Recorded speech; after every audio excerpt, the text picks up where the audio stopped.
Hey guys, welcome back to Serial at Midnight. This is an Umbrella spotlight on Umbrella Entertainment. I've got two new releases from them that I'm going to be covering in this video, but they are huge, both in terms of their physical size, also in terms of just what they cover. So we've got two here. We got Salute of the Jugger, and we've got the Full Moon Fright Box Volume 2. Now, we've already talked about Volume 1, but we'll compare them and contrast them together in just a second. Remember when you shop for these on the Umbrella web store to use code CAM15, Serial at Midnight, CAM15. If you're a first-time customer on that web store, you're going to get 15% off, 15% off your order there on the web store. And you're going to want to place the order on the web store because that's the only place you're going to get these super deluxe editions of, these are like super deluxe web store exclusive versions. The Salute of the Jugger is limited.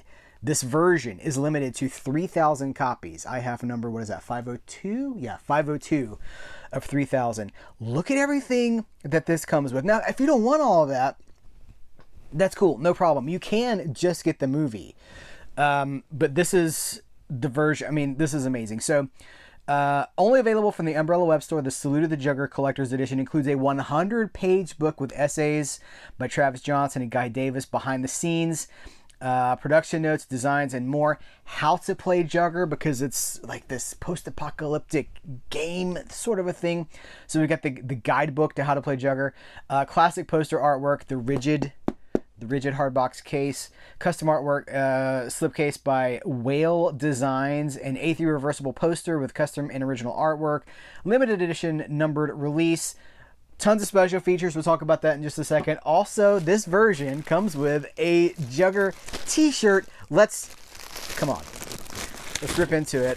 I saved it for on camera. Oh my gosh. Okay, so this is the front.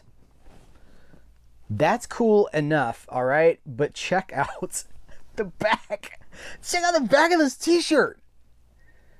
That is amazing. They've somehow managed to give us two incredible pieces of artwork for this t-shirt. This is amazing. I'm going to say this rivals anything coming out from those boutique t-shirt shops that sell all the pop culture. You know who I'm talking about. And sometimes those shirts fit weird too. Some of them fit like toddler t-shirts where they're wide and short, which is a weird thing. All right, so let's take the shrink wrap off of this and get into the nuts and bolts. I don't know. That's just wallow around in the Jugger. First of all, this is a piece of paper that's a card placed over here. So let's see. Come on, glue. Okay. Oh man, that is so cool. So, I mean, look at the front art. And now this back art. This is amazing. If it was just, you know, I'm not a packaging guy. I'm not. I buy a lot of movies digitally because I just don't need a physical copy of them. If I like a movie and I don't love a movie, I'm like, yeah, I'll pay $5 when it goes on sale digitally. If it disappears in 5 years, I only paid $5 for it. But there are some things that are just so beautifully done, and I'm going to put this in that category because this is if you love this movie, this is crazy treatment. Like Umbrella, this is crazy treatment for this movie, but it's cool. Like I'm not knocking it. I'm trying to reach for my. Here we go. The standard still, I think, is this bad boy. This is on my top 5 of 2024 list. This is from Umbrella too. It's not quite as big, but I mean, like, holy cow, this is insane. The level of stuff that we're getting here. Okay, so let me get all of this out here. Okay, so the box is empty now. Let's set this. I want it in frame. Yeah, there we go. Yeah, Shane. Okay, so here's the slipcase, the slipcover, because that's limited to the slipcase edition. Very comic book art style on this. I like that. And then here is the, hold on, make my fingers out of the way. Here's the movie itself. It's a 4K. This is a combo. Yeah, 4K and Blu-ray. I bet this reverses to either clean art or an alternate piece of art. Yep, we got the clean art on the other side. So if you don't want that ratings certificate, flip it around, which I'm doing right now. All right, so we've got a reversible poster right here. We'll check that out in a second. Here's the 4K disc and the Blu-ray. So hold on, let's see what all we've got here. Get in there. All right. Do I read the back of the box? Somebody's like, what is a Jugger? When it's a fight to the death, there's no coming in second. The time will come when winning is everything. Oh, social commentary. This is from the writer and director. The writer and director of this movie wrote Blade Runner. He also wrote Soldier, that Kurt Russell post-apocalyptic movie that is in some ways tangentially connected to Blade Runner. It takes place in the same shared universe, so that's kind of a secret. How do I know so much about this? Well, stay tuned. And so it's David Webb Peoples, and he is really, it's science fiction with something on its mind, is what he writes. Umbrella proudly presents director David Webb Peoples' The Salute of the Jugger, an iconic take on the brutal dystopian sports action equal to Rollerball and Mad Max. This exclusive 4K restoration has been overseen by the director of photography David Egby. In a lawless future where society has crumbled and chaos reigns, the deadly sport of jugging is the ultimate test of strength, skill, and survival. After years of exile, legendary player Salo, an A or an O? I think it's Salo. Hold on, I got to do the old man thing. It's Salo. I was gonna. Wait a minute. Let me adjust my bifocals here. It's Rutger Hauer from Blade Runner. It's pulled back into the violent game, leading a ragtag team of misfits on a quest for ultimate victory, joined by Kiddo, played by Joan Chen, the Last Emperor, and young Vince D'Onofrio from Full Metal Jacket, also Daredevil. And Adventures in Babysitting. That's the credit we should go with. Vince D'Onofrio, from Adventures in Babysitting. They compete against teams of vicious, highly skilled Jugger players, risking life and limb every time they step onto the field. Packed with fierce athleticism, high-octane sports action with a dystopian world brought to life with gritty realism, The Salute of the Jugger is a cult classic not to be missed. Get ready to face the future or be crushed by the game. Special features include the US cuts, the Blood of Heroes original work print cuts. Okay, that's 2 cuts right there. Audio commentary with director David Webb Peoples and actor Anna Katarina. Another audio commentary with the filmmakers Aaron McCann and Kristen Angel. Interviews with cast and crew, deleted scenes, bloopers, blood sport, a deeper look at the game of Jugger featurettes, and trailers. So I'm going to put oh no, I can't put it back in the slipcase yet because we have to check out this poster. Okay. That's the new art. That's the new hotness. This looks so much like... It's 1989. This is taking me back. Take me back. Do take me back. This is a Rocky reference for anybody that is like, what's he? He just started singing in the middle of the video? In his mind, he was around a garbage can on a cold street. There was fire in the garbage can, and they would, Okay, so here's the hardcover book. Whoo, that's a beast right there. It's going to be full of... So here's the table of contents. All right. Original screenplay. It's 140 pages. Oh, man, and it's got, like, the notes and stuff in it, too. What does this note say? I don't know what the... inserted of... SE70? I don't know. I don't know what that means. David Webb Peoples. What's that mean? 30 plus years on, The Salute of the Jugger is still sci-fi's best sports movie. Who wrote that? That's page 146. Come on now. 144. That's by Travis Johnson. And we reread the names earlier, didn't we? Ready Player One, Dangerous Sports of the Dystopian Future. Cometh the Hauer, Cometh the Man, the B-movie oeuvre of Rutger Hauer. What a great title. That's by Guy Davis. That's cool. And then the original artwork designs, storyboards, poster art. So here's some artwork, storyboards, and posters. Beautifully done.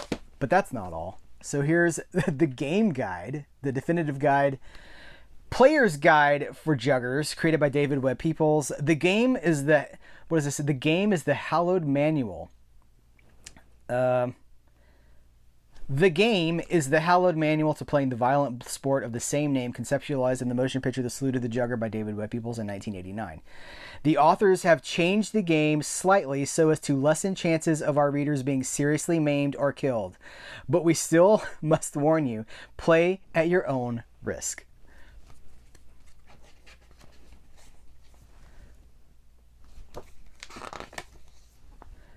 And there's a foreword from David Webb Peoples.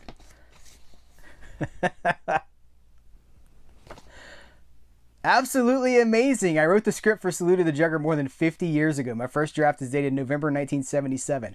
Holy cow.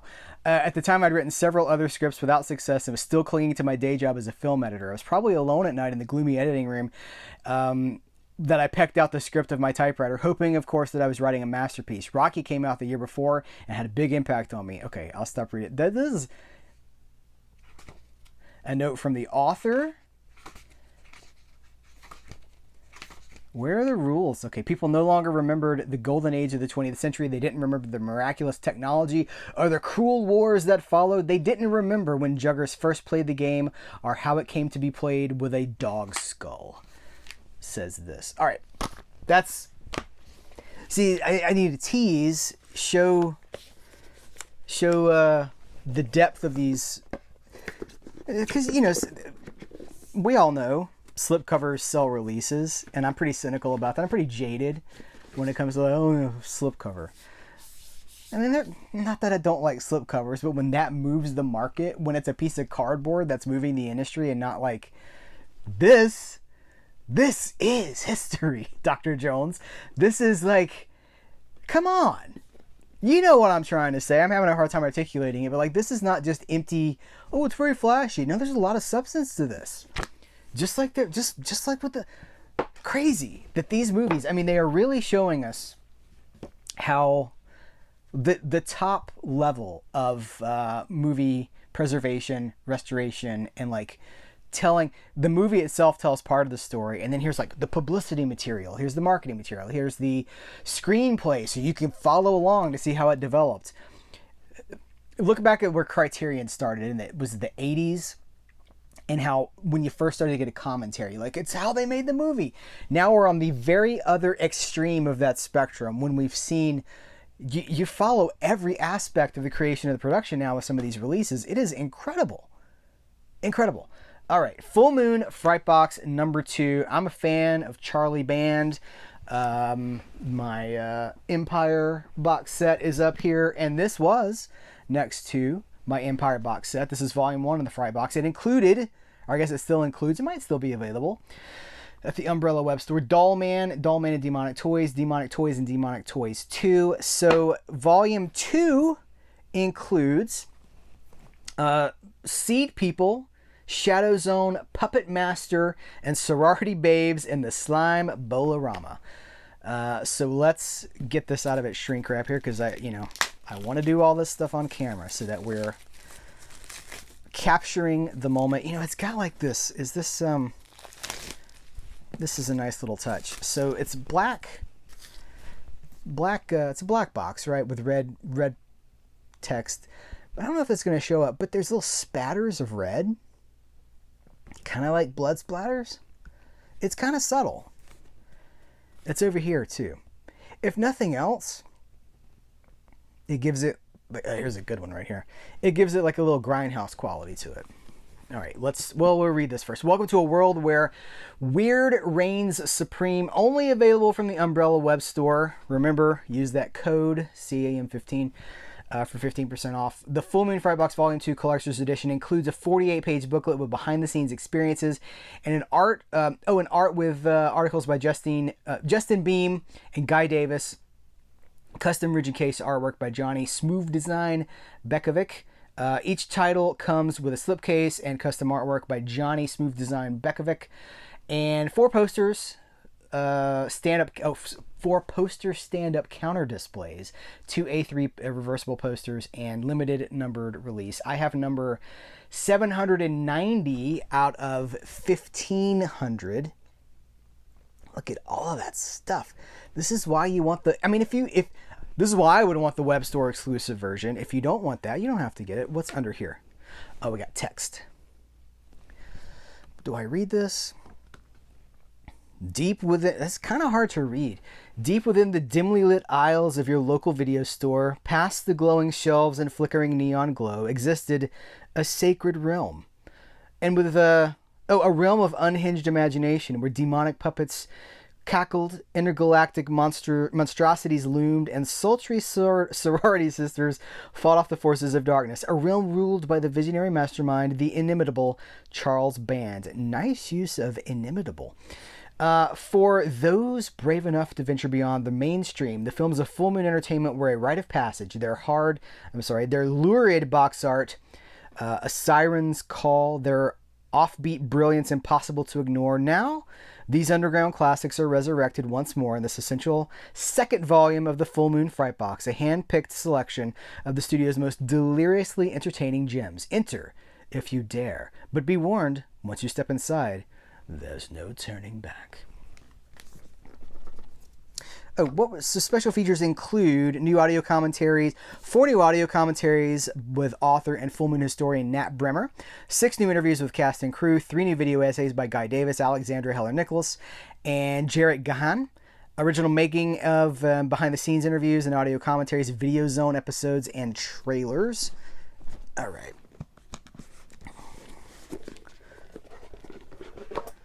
Pop that right. Do this right here. Shalom. Okay. Save these for in a moment. The booklet too.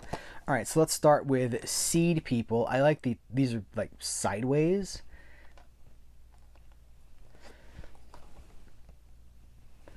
Plants are the most cunning and savage of all life forms.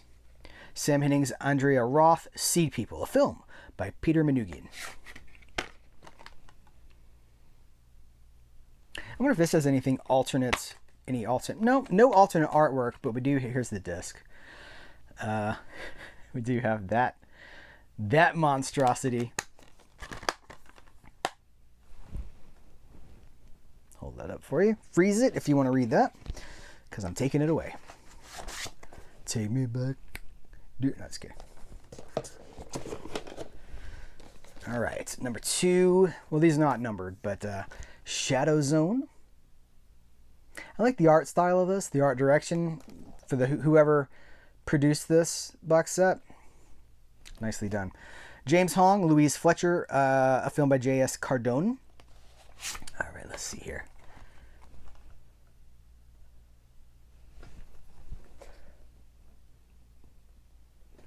Let's see. Ooh, that's gnarly. Hold on. It's the disc.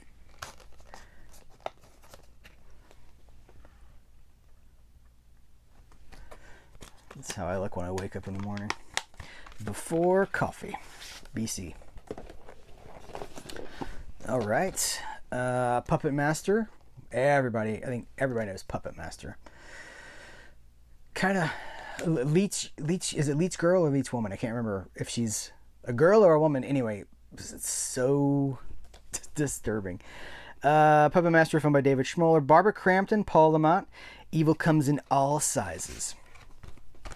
I guess this would be a good place to pitch my interview. Remind people that I've talked to C. Courtney Joyner about Puppet Master 3, I believe it was. And we did do a rundown on just sort of the Puppet Master in general. All right, here's the front cover art, that's one of the most famous. This is the most famous Charlie Band Full Moon production, right? I mean, I know there's a bunch, but I think this is the one. All right, here's the disc. There's the posters in here, one of the double-sided posters. Oh, we go. Let's see what this looks like. This is probably going to be the first two that we just talked about. Yeah, there's subspecies. Sorry, seed, not subspecies. Seed people. And Shadow Zone.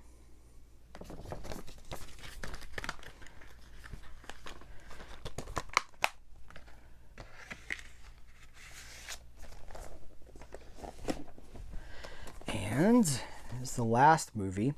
Sorority Babes in the Slime Bowl-rama. Who do they name here? David Dakota, Linnea Quigley, Brink Stevens, and Michelle Bauer. This is like the holy trinity of the B-movie Scream Queens, right? I've interviewed Brink Stevens, and I almost got to interview Linnea Quigley. Someone reached out to me and said, Linnea Quigley has a new... should I be telling this in a video? I'm going to do it anyway.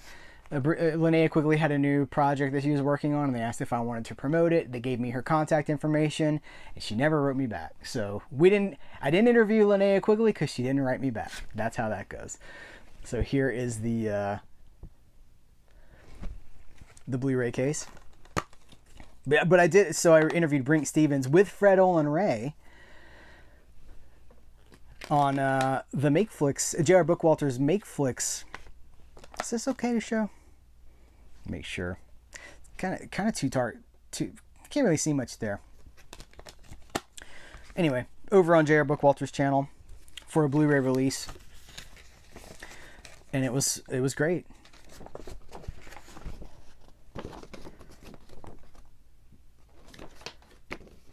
J.R. Bookwalter is currently producing me for these, if you've seen, I don't have it on hand yet. I don't have my copy of it yet, but Poseidon, the new 4K of Poseidon from Era Video, has a retrospective on Poseidon from me. There's more where that came from. They're just not out yet. And J.R. Bookwalter is producing those, editing those, really directing those. And I am so proud of them. So I'm glad that friendship has continued, in case you were wondering. Okay, this is not... Get in there. Okay. We also have this booklet, Tales from the Video Zone Volume 2. Got a table of contents. No. Bucking the System, The Life and Art of George Buck Flower. That's amazing. Oh, wow. Cabbage Patch Kids in here. Talking about... What is this talking about? The puppets? Dolly Dearest, The Haunting Presence of Dolls in Life and Entertainment by Jesse Robbins. That's interesting. Okay, that brings us to these stand-ups, which is amazing. So I'm not going to deploy these. I just don't see a need to do that. To unfold them. I'm going to leave them like this for now, but you can imagine they stand up. These would be stand up. They're little miniature stand-ups with all the original poster art. So that's very cool. All right, that is the Full Moon Fright Box Volume 2. I should probably just wait until after I finished. No. I did it. Wow, Umbrella. My goodness, crushing. And this is not everything. This is not everything that they've put out. This was just the stuff that I knew I could talk about and sort of showcase, because I have experience with some of these things, and I just thought it was a great fit for my channel without getting too overwhelmed by it all. But you do want to go to Umbrella's website and check out everything that they're working on, everything that's coming out on a monthly basis, because they are real. They have cranked it up. These go to 11. They have cranked it up to 11. All right, guys, thank you so much. Continue the conversation in the comments below about these movies. What's your favorite full moon movie? Empire would be a whole different question, because as you know, those companies are very different. The stuff he was doing at Empire feels very different from what he was doing at Full Moon, or it still is doing at Full Moon. But what's your favorite full moon movie? You want to talk about Trancers? We can do that. You want to talk about... trying to go for a deep cut here. Anyway, I appreciate you guys. Thank you so very much. Take care. Until next time, I will catch you later.